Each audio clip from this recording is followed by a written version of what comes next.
साथियों, फिर से स्वागत करता हूं आपके अपने चैनल में। और देखिए, कहानी अभी चल ही रही थी। बिहार इस तरह से तेजी से बुलेट ट्रेन की तरह काम कर रहा है कि मानो कहा नहीं जा सकता। जी हां, देखिए फिर एक बड़ी वैकेंसी बिहार सरकार ने दे दी है। और वो वैकेंसी जो माना जा रहा था कि आने वाली है, लीजिए ना, आ गई। BSSC का आ गया फिर से नोटिफिकेशंस। और ये जो नोटिफिकेशंस आया है वो आया इंटर लेवल का। फिलहाल तो ये इंटर लेवल का आया है, ग्रेजुएशन लेवल का बाद में आशा है कि फिर आने वाली है। और सबसे पहले नोटिफिकेशंस लेके इस चैनल के माध्यम से मैं पहुंच गया हूं। देखिए, अभी इस पूरे डिटेल में हम लोग जाएंगे और देखेंगे कब से आप फॉर्म भर सकते हैं, कब तक इसकी तारीख है, क्या आपकी आयु रहेगी, क्या इसमें विषय है, सबका एनालिसिस पूरा डिटेल वाइज इस वीडियो में बताऊंगा मैं। देखिए, स्टार्ट करते हैं।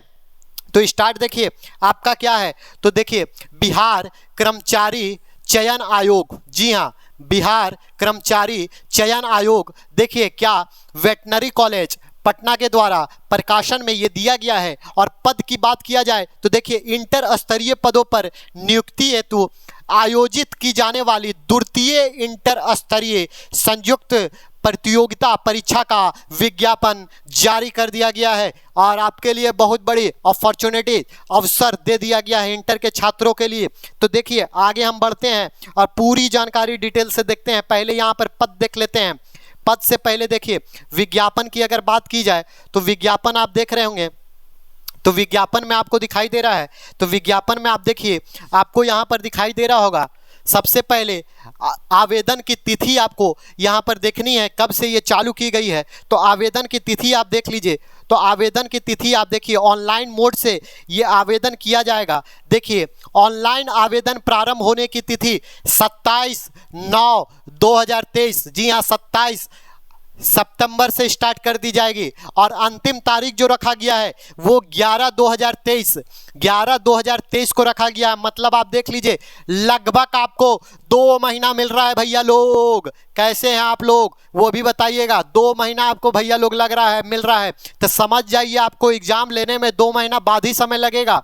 तो आप समझ जाइए, पुरजोर से तैयारी कीजिएगा तो आपका ये जो सिलेक्शन है वो भी हो सकता है। क्योंकि देखिए, आवेदन इतने दिन तक चलेगा तो आप समझ जाइए दिसंबर में एग्जाम कम ही चांस है कि होगा, जनवरी तक एग्जाम हो सकता है। तो आपको काफ़ी अच्छा समय भी मिलेगा भैया लोग, तैयारी कीजिएगा पुरजोर से। और तैयारी हम लोग करवाएंगे, जल्दी ही बैच स्टार्ट करेंगे अपने चैनल पे और बेहतरीन तौर से तैयारी करवाएंगे। जिस तरह से झारखंड और अन्य एग्जामों के करवाते आए हैं, इसको भी नहीं छोड़ेंगे, इसको भी तोड़ेंगे। क्योंकि बिहारी हैं, बिहार में वो आग रहता है, जुनून रहता है। वो मांझी, वो दशरथ मांझी, वो जितने महापुरुष हुए सब बिहार के हुए और सभी ने लोहा लगाकर तोड़ा है। हम भी इसको तोड़ेंगे, BSSC को। तो आगे हम देखते हैं, पदों की अब बात करते हैं और पदों की तरफ जाते हैं। तो देखिए, पद आपके दिखाई यहाँ पर दे रहे होंगे। अलग अलग पद हैं, विभाग के नाम दिया गया है, वेतन मान दिया गया है। देखिए, वैकेंसी अच्छी खासी भी, सीट भी दी गई है। आपको सोचना नहीं है कि भरे या नहीं भरे, तुरंत जाकर भर देना है। और इंतजार भी नहीं करना है कि इतना समय मिल रहा है तो अभी हम इंतजार करेंगे। आराम से जाइए और तुरंत भरिए।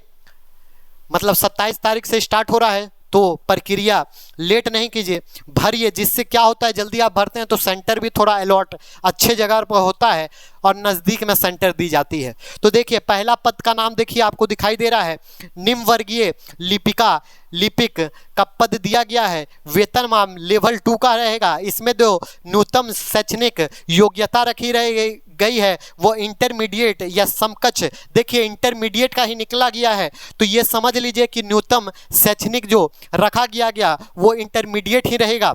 तो देख लीजिए, इसमें सभी आपको दिए हुए हैं। अनारक्षित में कितने सीट हैं, पिछड़ा वर्ग में कितना है, और महिलाओं के लिए कितने रिजर्व सीट हैं। और साथ ही साथ स्वतंत्रता सेनानी के पोता पोती या नाता नाती भी होंगे तो उनके लिए भी सीट रखा गया है।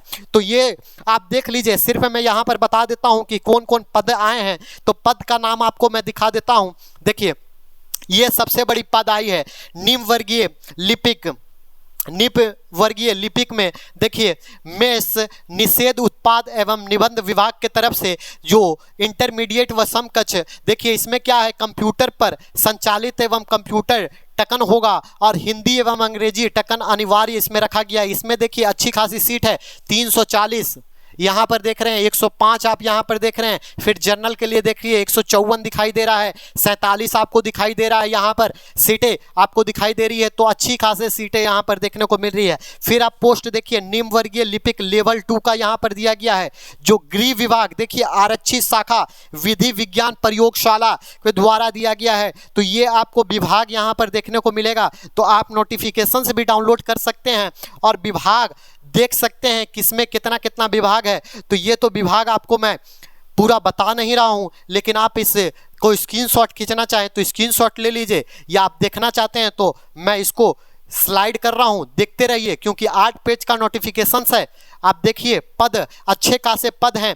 हम यहां पर बात करेंगे, सीधा सीधी आएंगे कि क्या इसकी प्रक्रिया रखी गई है, क्या इसका क्वालिफिकेशंस रहेगा, और क्या इसमें क्या क्या सब्जेक्ट बनते हैं, क्या क्या इसके सवाल बनेंगे, या क्या क्या इससे पूछा जाएगा, क्या क्या इसमें विषय आएगा, उस पर मेन चर्चाएं करते हैं हम लोग। आइए देखते हैं तो क्या बताया गया परीक्षा का, किस तरह परीक्षा लिया जाएगा। पहले तो देखिए आवेदन जो है वो तो साफ बोल दिया गया है, ऑनलाइन आवेदन आपको करना है, लेकिन परीक्षा का मोड कैसे रखा जाएगा वो थोड़ा सा देखिए।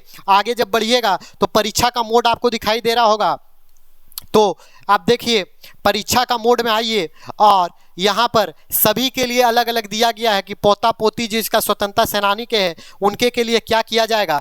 आते हैं सीधा देखिए आयु सीमा की तरफ पहले आ जाते हैं हम लोग। आयु सीमा की बात करें तो देखिए आयु सीमा की अगर यहाँ पर बात की जा रही है तो देखिए अभ्यर्थी के उम्र सीमा की गणना जो 1/8/2023 यानी 1 अगस्त 2023 के आधार पर की जाएगी। और क्या किया जाएगा, देखिए क्या किया जाएगा, 1 अगस्त 2015 को सरकार द्वारा निर्धारित अधिकतम उम्र सीमा धारित करते हो एवं उक्त तिथि तक निर्धारित शैक्षणिक योग्यता धारण करते हो, वो भी उम्र सीमा के आधार पर सामान्य प्रशासन विभाग के पत्रांक 215 दिनांक 23/1/2006 के आलोक वही जो दिया रहता है धारा वो दिया हुआ है। तो देखिए न्यूनतम सीमा की सीधा सीधी बात अगर की जाए तो न्यूनतम सीमा कितनी की गई है, तो वो देखिए न्यूनतम सीमा जो यहाँ पर बताई गई है वो आपका देख लीजिए। न्यूनतम सीमा जो है वो न्यूनतम सीमा जो है मिनिमम 18 वर्ष का रखा गया है। जी हाँ, आप इंटर का एग्जाम 18 में दे देते हैं, इसीलिए आपका रखा गया 18। और अधिकतम जो है मैक्सिमम कितना रखा गया है, तो देखिए अलग अलग कैटेगरी के लिए अलग अलग रखा गया है जो रखा जाता है। देखिए जनरल के लिए जिसको अनारक्षित वर्ग बोलते हैं उसको 37 वर्ष का रखा गया है भैया, और अनारक्षित वर्ग महिलाओं के लिए और भी बढ़ा दिया गया है 3 वर्ष। महिलाएं प्रधान हमारा देश है और रहेगा, और बिहार तो महिलाओं के प्रति ऐसे भी अपने कर्मकांड दिखाते रहता है। तो ये देखिए 40 वर्ष का रखा गया है। और पिछड़ा वर्ग या अत्यंत पिछड़ा वर्ग महिला पुरुष, इसमें किसी भी तरह का महिला पुरुष को अलग नहीं रखा गया है, ये दोनों को 40 वर्ष का। और देखिए अनुसूचित जाति या अनुसूचित जनजाति में अगर आप आते हैं, पुरुष हैं या महिलाएं हैं, तो उसका अधिकतम वर्ष रखा गया है जो मैक्सिमम है वो आप 42 साल के रहेंगे, तो आप इस फॉर्म को भरने के लिए एलिजिबल रहेंगे।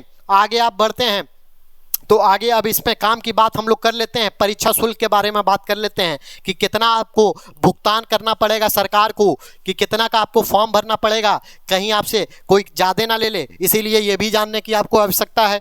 तो आप जान लीजिए सामान्य वर्ग या पिछड़ा वर्ग या अत्यंत पिछड़ा वर्ग के पुरुष अभ्यर्थी के लिए, देखिए पुरुष अभ्यर्थी के लिए कितना रखा गया है, तो मात्र 540 रुपये का रखा गया है। देखिए यही हमेशा बीएसएससी का लगभग फी जो रहता है, शुल्क रहता है, वही रखा गया है।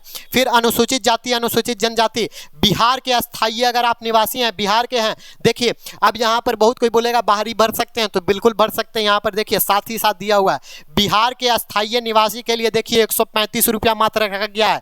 यानी अगर जो बिहार के आदमी हैं और अनुसूचित जाति या अनुसूचित जनजाति से आते हैं तो सिर्फ आपको 135 रुपये का भुगतान देना पड़ेगा। सभी श्रेणी के दिव्यांगों के लिए, दिव्यांग के लिए भी देखिए अनुसूचित जाति और जनजाति के समान जो हैं उनको 135 रुपये का भुगतान। और सभी महिला तो प्रधान हमारा देसी हैं, और बिहार तो और भी ध्यान देता है महिलाओं पर, तो सिर्फ बिहार के अस्थायी निवासी के लिए देखिए सिर्फ बिहार के, ये आप ध्यान में रखिएगा, सिर्फ बिहार की महिलाएं जो स्थानीय हैं, डोमिसाइल उनका बिहार का है, तो उनको 135 रुपये देना होगा। यानी अगर आप बाहर स्टेट के हैं तब आपको महिलाओं को वही आपको 540 रुपये का भुगतान करना होगा। देखिए बिहार राज्य के बाहर के सभी श्रेणी अभ्यर्थी, वो चाहे पुरुष हो या महिलाएं हो, उनको किसी भी तरह का आरक्षण नहीं दिया गया है। 540 रुपये आपको भुगतान करना ही पड़ेगा, कैसे भी आप कीजिए। फिर आगे हम देख लेते हैं परीक्षा का पैटर्न क्या रहेगा, उस पर भी चर्चाएं थोड़ा कर लेते हैं। और उस पर चर्चाएं करने से पहले यहाँ पर देखिए प्रारंभिक परीक्षा के थोड़े से विषय की यहाँ पर चर्चा की गई है, तो उसको आप यहाँ पर देख लीजिए। और पूरा किस तरह से आपका रहेगा वो भी यहाँ पर दिया गया है। आपको पता है ये जो होता है वो ऑनलाइन मोड में तो नहीं होता है, लेकिन इसमें देखते हैं क्या ऑनलाइन किया गया है, लेकिन ऑनलाइन तो बीएसएससी करवाता नहीं है। तो आइए देखते हैं परीक्षा का क्या रहेगा। प्रारंभिक परीक्षा में एकमात्र समान ज्ञान का होगा। जी हाँ, समान ज्ञान पे एकदम पुरजोर से लग जाइए। मांझी लोग, दरोगा लोग, सभी लोग पुरजोर से लग जाइए। हमारे बिहार के सभी अभ्यर्थी समान ज्ञान को घोर के पी जाइए, क्योंकि देखिए समान ज्ञान का ही सिर्फ इसमें पत्र रखा गया है। मैथ उद भी रहेगा, लेकिन देखिए उसका थोड़ा महत्व कम रहेगा। देखिए विषय में क्या है, सामान्य अध्ययन आपका रहेगा, समान विज्ञान रखा गया है और गणित रखा गया है। समान विज्ञान देखिए अब आपको पता चलेगा, जब आप लोग चैनल में नहीं देख रहे थे विज्ञान का, आप तब आपको समझ में आएगा कि विज्ञान कितना इंपॉर्टेंट है। क्योंकि बिहार में अब देखिए विज्ञान से भर भर के क्वेश्चन देगा, और इंटर लेवल का है ना, तो हम लिख के बोल रहे हैं कि इतना विज्ञान का क्वेश्चन पूछेगा ना कि कहना नहीं। और विज्ञान का इस तरह से एमसीक्यू यहाँ पर करवाया जा रहा है, अगर आप लगातार देखिएगा तो एक क्वेश्चन छूटेगा भी नहीं, ये भी मैं बता दे रहा हूँ। फिर देखिए मानसिक क्षमता जात यानी कॉम्प्रिहेंशन, लॉजिक, रीजनिंग, और थोड़ा सा आपका मेंटल के साथ खेलेगा। मेंटल के साथ खेलना मतलब रीजनिंग थोड़ा सा आपको दिया जाएगा। तो ये 3 विषय 4 विषय आपको रखा जाएगा। देखिए 4 विषय कह सकते हैं, समान अध्ययन, विज्ञान और मैथ। विज्ञान और मैथ आपको पता है कि इंटर लेवल का है, तो 10 लेवल से थोड़ा सा ऊपर जाके जरूर पूछेगा। भले सिलेबस में कुछ दे, लेकिन मैं मान के चलूंगा कि इंटर लेवल का जरूर वो टच करेगा। और रीजनिंग आपका रहेगा। कैसा रहेगा प्रश्न, तो देखिए प्रश्न वस्तुनिष्ठ एवं बहु विकल्पिक होंगे। जी हाँ, एमसीक्यू होंगे। कुल प्रश्नों की संख्या कितनी रहेगी, तो भैया रहेगी 150, जैसे बीपीएससी में रहती है। प्रत्येक सही उत्तर के लिए 4 अंक दिए जाएंगे। देखिए प्रत्येक सही उत्तर अगर आप देते हैं तो सीधा आप पाइएगा 4 अंक, लेकिन अगर आप गलत देते हैं तो देखिए गलत के लिए आपको काटे जाएंगे 1 अंक। 1 अंक झट से काट दी जाएगी, और अगर आप सही दीजिएगा तो 4 नंबर आपको झट से पॉकेट में दिया जाएगा। तो 1 अंक का आपको यहाँ पर हो जाएगा नुकसान। फिर देखिए परीक्षा की अवधि क्या है, तो 2 घंटा 15 मिनट की होगी। परीक्षा की अवधि जो होगी वो 2 घंटा 15 मिनट का मिलेगा। और प्रारंभिक परीक्षा में भाषा का माध्यम आपका हिंदी रहेगा, अंग्रेजी रहेगा, हिंदी रहेगी और अंग्रेजी रहेगी। अगर हिंदी एवं अंग्रेजी के प्रश्न पत्रों में कोई भिन्नता होगी, देखिए अगर हो सकता है कि छूटी हो, हिंदी में कुछ और लिखा हुआ, इंग्लिश में कुछ और लिखा हो, तो अंग्रेजी के प्रश्न ही मान्य होंगे, तब आपको अंग्रेजी का प्रश्न ही माना जाएगा। तो आप ध्यान दीजिएगा एग्जाम देने समय, अगर आपको लगता है कि हिंदी इंग्लिश में अगर आपको कंफ्यूजन है, या हिंदी का क्वेश्चंस कुछ और छप गया है, अंग्रेजी का क्वेश्चंस कुछ और छप गया है,